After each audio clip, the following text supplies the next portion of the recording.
మొదలవడానికి ముందు opposite team లో ఒక మెంబర్ ని ఒప్పించి మీరు వారు మీ టీమ్స్ ని మార్చుకోవచ్చు.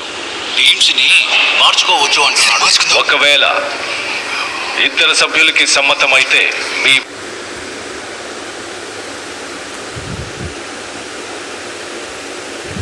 మీ వెస్ట్లని మీ వస్తువుల్ని మార్చుకుని వేరే టీమ్స్ కి మారిపోవచ్చు. కానీ గేమ్ మొదలైన తర్వాత మీ వెస్ట్లని మార్చుకోవడం లేదా మీ వస్తువులని మార్చుకోవడం ఏమాత్రం వీలు పడదు. కాబట్టి ఆలోచించి నిర్ణయం తీసుకోండి.